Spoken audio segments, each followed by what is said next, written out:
Welcome back to Burning Questions. This is a podcast for 500 Degrees. We're a marketing services firm that does digital content. We have offices in Toronto, Miami, Columbus, Ohio, and we work with iconic brands, Burger King, Firehouse Subs, Tim Hortons, and Popeyes. And we work in the convenience store industry as well as the automotive dealer space. And if you want to learn more about what we do, go to weare500degrees.com or click the link down below or the QR code. And today we have Tracey Shirtcliff. And I've been looking forward to this for a long time because the company that she founded and is CEO of is going to help so many people, particularly stateside, as we deal with scope. Man, I tell you, here's a pro tip. If you're a corporation that spends millions on agency fees, or if you're an agency that wants to receive millions in fees, I would run, not walk, and go visit with Scope Better. And what a better way to start that off with our guest here with Tracey. Tracey, how are you doing today? Matt, I'm great. I'm delighted to be here, and thank you for the invite. Tell us a little bit about what got you to where you are today, because it's a fascinating journey and it's a great vertical that most people in at least our advertising space, we think about pricing not enough and we moan about it on the back end when we're not making money.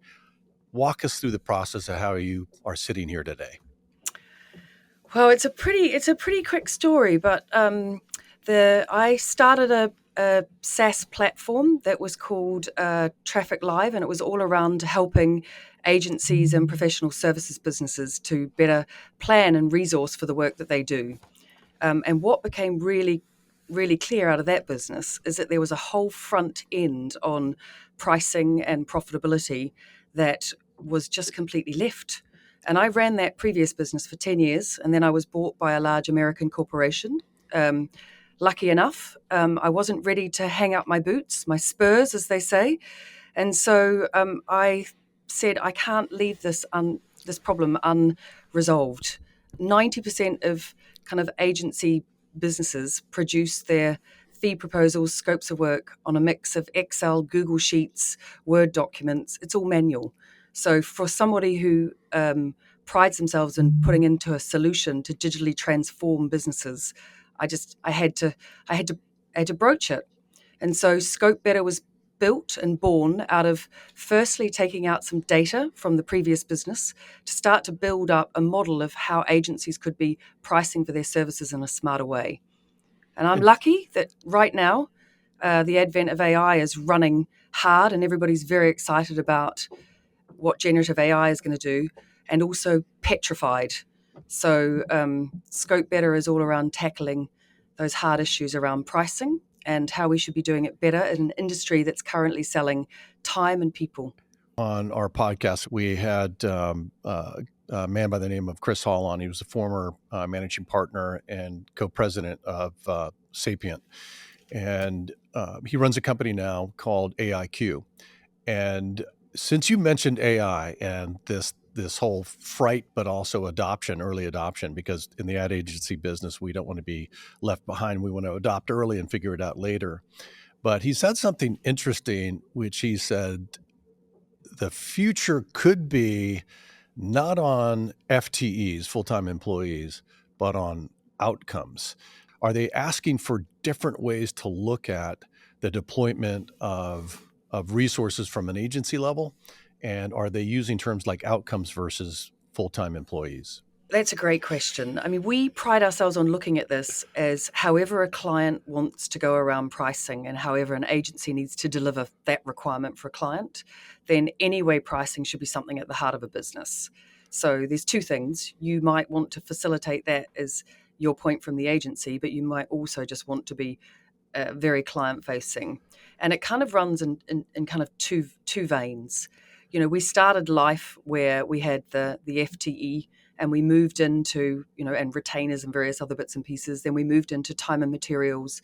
And then we've subsequently gone further and further into, deliverable or output pricing. People talk about value, and that could be actually how we're driving it via results.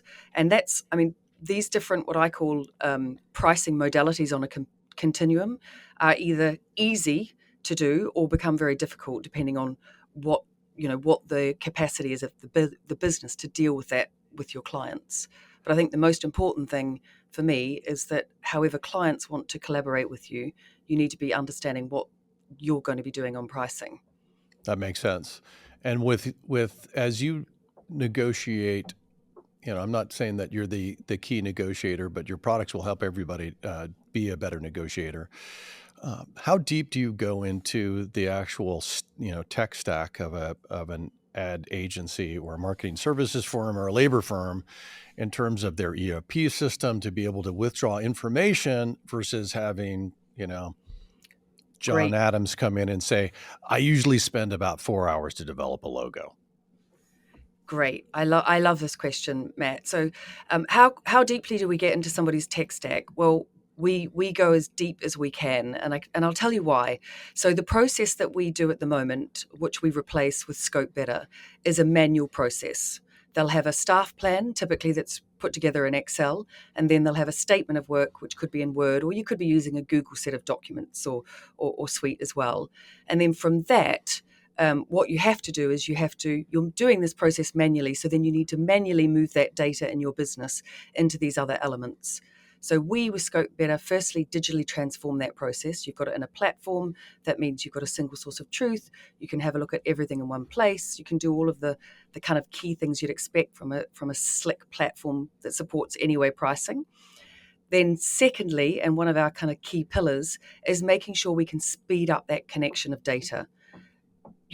The last thing you want in your business is spreadsheets spread data. So fundamentally, if we can help you push that data in to your CRM or your ERP, your PSA, whatever the tools, you could officially call Scope Better a CPQ. So we are a configure price quote tool, but 20 years ago, we didn't know what Salesforce was. It's a CRM now. We know it, and we might use HubSpot or Salesforce. But absolutely, we would 100% advocate that you digitally connect the two, because it means that the data transfer through the business, which is your power and your knowledge, is moving from one to the other. You don't risk any re-entry or keying or leaving stuff behind, time that it takes, the resource that it takes. We're talking about clever linking of APIs, middleware, and that's absolutely where we're at as a business. Yeah, we have a number of shops in our holdco, and I was CEO of the holdco for 8 years, and I founded 500 Degrees, and it was interesting as we did the big roll up, all the different ERP systems everybody was on. So, what is the most base level ERP or knowledge set that you have worked with an ad agency before, or have you convinced them to move beyond just Excel and QuickBooks? I think we've done everything from linking to very, very robust enterprise level SAP, your SAP, all the way from various different systems. The interesting thing is, normally for us, we find that we're limited by their own kind of technology. So we connect. I mean, the last place we want to connect is a flat file, but we can do that as a minimum, and that's even an improvement on some sort of manual process. But ultimately for us, we would like to get to a connection of middleware to middleware where it's seamless. We simply map the data from one to the other, and you can easily transition from CRM to Scope Better to ERP or workflow tool. It's not just so much you guys are an implementation stack, because the relationship between client and firm stretches beyond that first initial, here's what we want to do, scope it, whether it's a purchasing environment or somebody who's brilliant at the top, a CFO who's watching the hours, he's comparing it to what he spent last year. Everybody wants value over last year. We get that. But there's always the difference between what they said up front to actually what they're engaging on.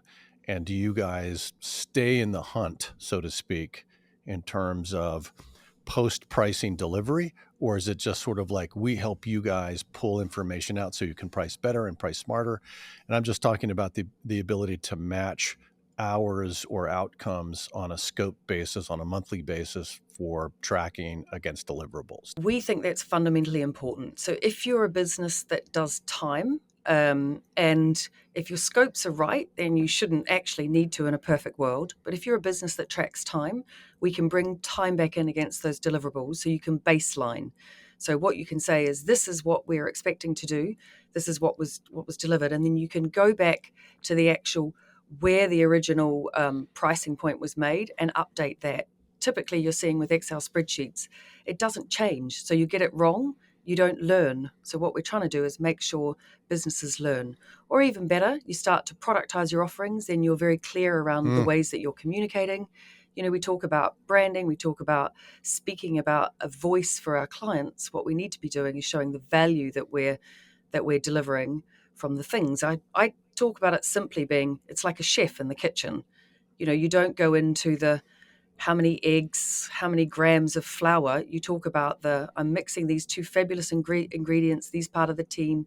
This is our element of what we put together and how we mix that in order to make our fabulous meal. So Yes, chef. Yes, chef. Exactly. Exactly. So as the agency, you don't talk about one person or one role or the hours that they do. You talk about the magic that you bring together, and what it is the output, the deliverable, that is your magic sauce, and you need to be communicating your value in that, not the individual roles and people. I think it's important that agencies have a point of view, but on how they price different, to your point, products. So with technology products, let's say if I'm revising a website, typically the tech pricing model is on milestones. So we've hit the wireframe, good, check, boom, payment. We've hit the first beta, did that, check, boom, payment. We've hit soft launch, and hard launch, check, boom, payment. On the other hand, we have develop an ad, develop a media plan, all have different approaches to pricing versus one style only. Is your system flexible enough to be able to plug that in? Oh, all right. So we're pricing out a milestone project for tech, or we're pricing out a media plan and a buy and an execution, and then we rectify at the back end to make sure that we hit all of our TRPs. How does that work on your side? 100%. So we pride ourselves in what we call anyway pricing. And actually, I've been challenged on this a few times, and that sends, if it needs to, our product and development team back into the wheelhouse.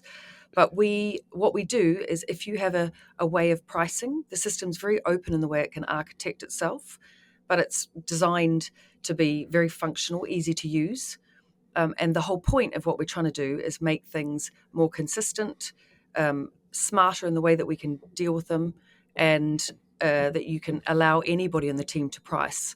So, we've had a bottleneck for many, many years, which is actually stifling the growth of agencies, is that, typically you've had one or two people in the business that can price. And then there's no feedback loop. So that's the other thing that we're talking about bringing into the mix. And also, the longevity of what we're hoping to achieve as well.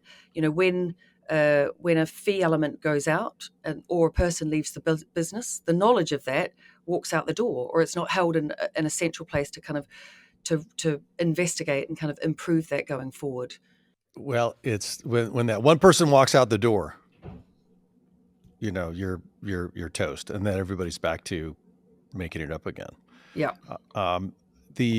Let's talk about dynamic pricing. So I'll start outside of our category of ad agencies and into the fast food world. So McDonald's and Wendy's recently had egg on their face, haha, pardon the pun, when they launched. So they have a dynamic ordering system, digital marketing screens. So when you drive through to order your product, the pricing can adjust based on demand, almost like surge pricing from Uber. And so everybody was up in arms like, you guys are, I can barely afford, a $20 bag of fries and Big Macs. And now based on demand, I have to pay more. So let's fast forward to the ad agency world, which is a little different, which is clients aren't necessarily robots. They wait to the last minute to review the advertisement with the CEO. The CEO is going to change at the last minute. We have to release. We're working a shift overnight.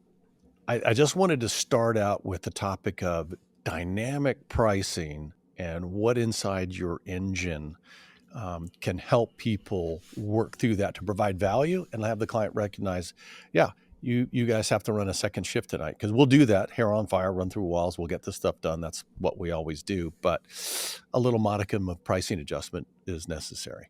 Absolutely, and any business would expect, if you've got to do something additional, that you'd be remunerated for that. So in Scope Better, we've got a couple of ways of managing that. So we've got something called T-shirt sizing, which fundamentally is kind of 101 for dynamic pricing. So you could have something that is a small, medium, and large. So for instance, if you're doing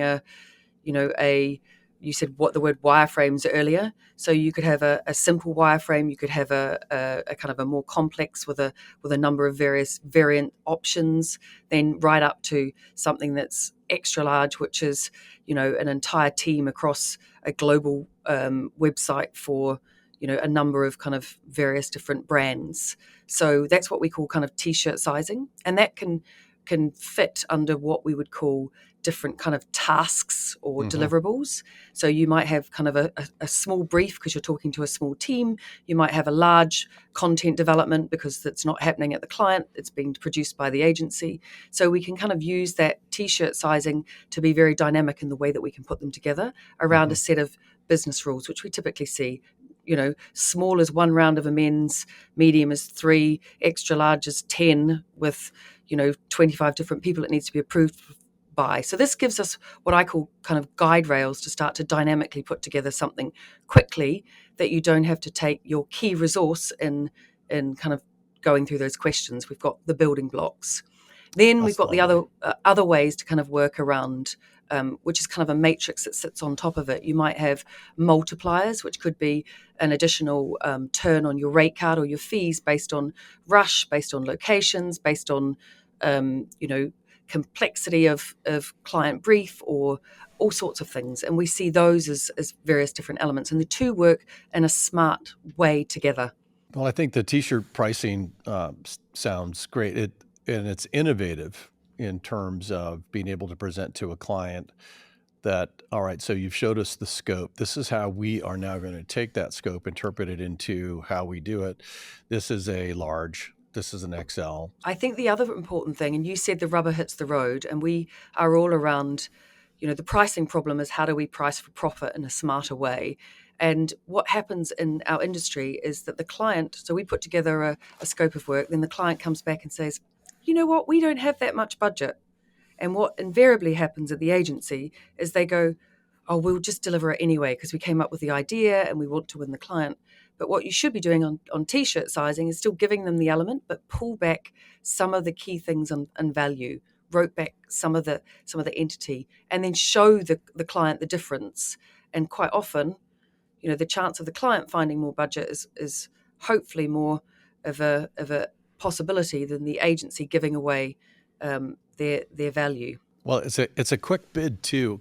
We have many times, if we look at the layer cake of how we want to grow our agencies and grow business, it'll be, it's a leaky bucket business, but retention is key.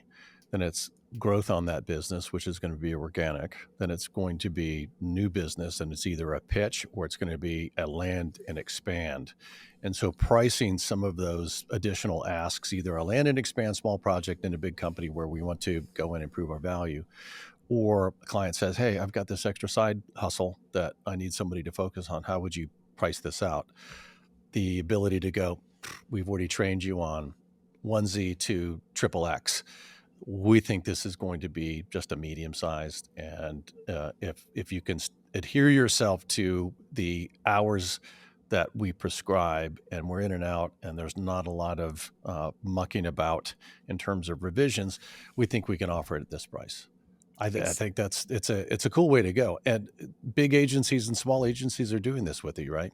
Exactly. Yeah, absolutely. It is a journey, I've got to be honest, because we get some people who are starting from a different place, and everybody comes from from it from a different perspective. We get to see a lot of Excel spreadsheets.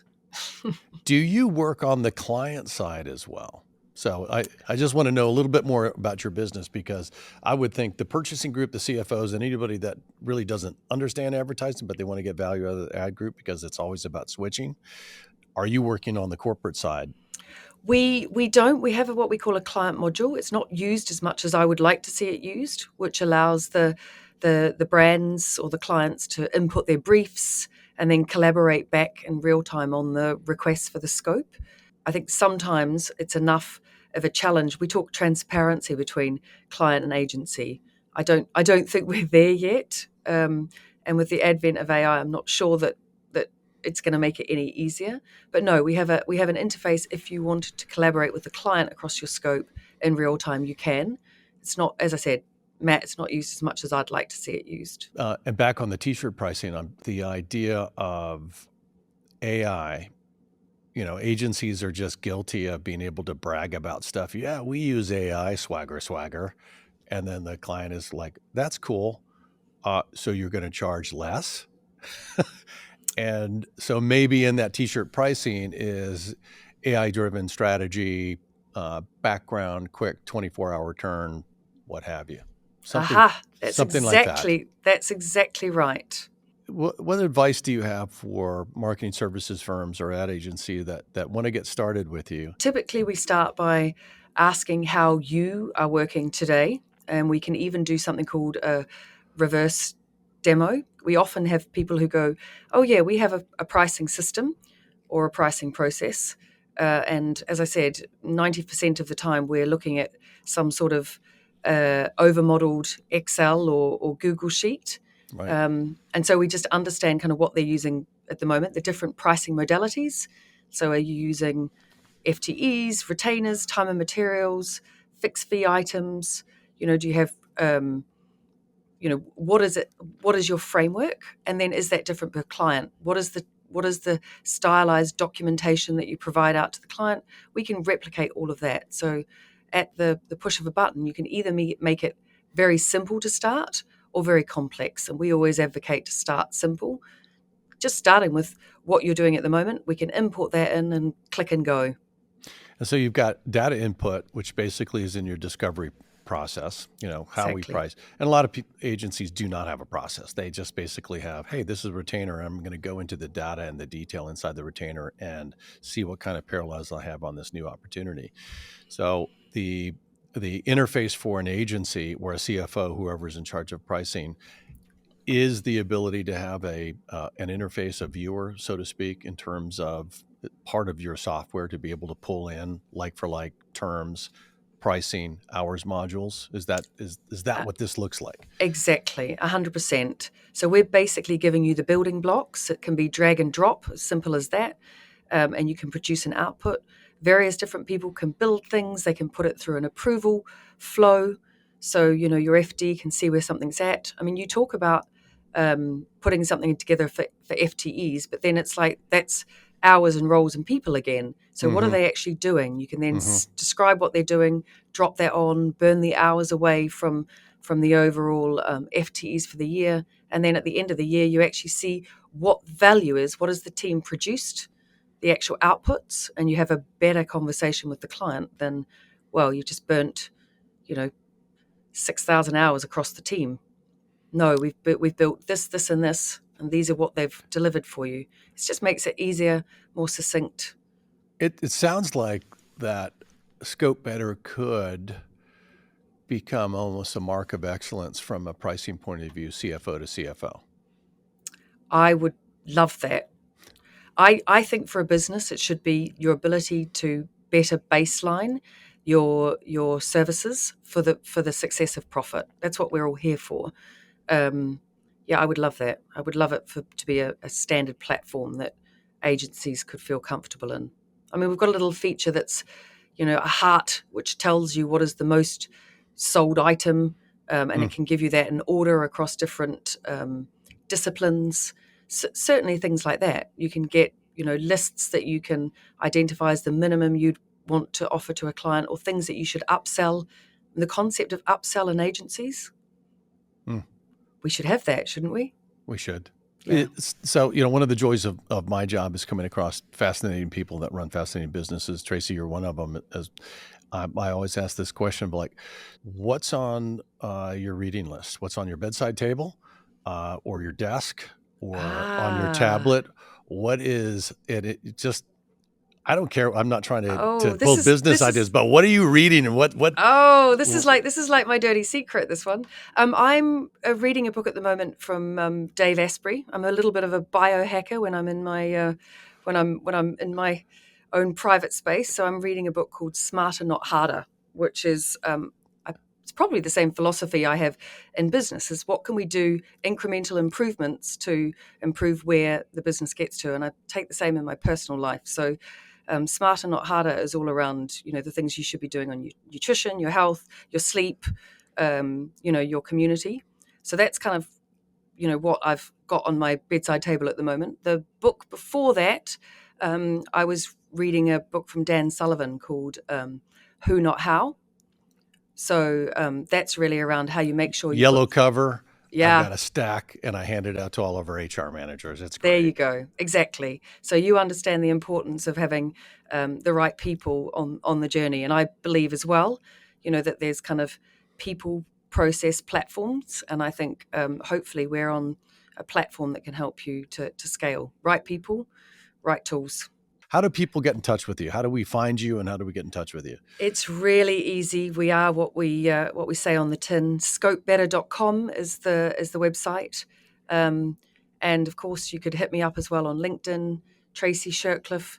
I've got an unusual name, Matt, unlike you, Mr. Wilson. I'm very easy to find. So Tracey with an E, and then I say it, shirt that you wear and cliff that you don't want to fall off. So it makes it nice and easy. And there's only one, would you believe? So it's an unusual name. But scopebetter.com is how you find us as a business. That's great. Appreciate your help on that. And when are you stateside? You attending any conferences or speaking? I literally have just got back last week from being at the ANA in Orlando. Mm-hmm. And I also got a quick trip to TSIA. So that was a flying visit. And then in 3 weeks, I'm presenting for the 4As in Chicago for one of their conferences on pricing and what agencies should be doing in the battle and the challenge that we're facing at the moment with AI. Appreciate your time today. I know we're on a different time zone. We are 500degrees.com and Burning Question. That's it for us. So adios. Thanks, Matt. Delighted to be involved.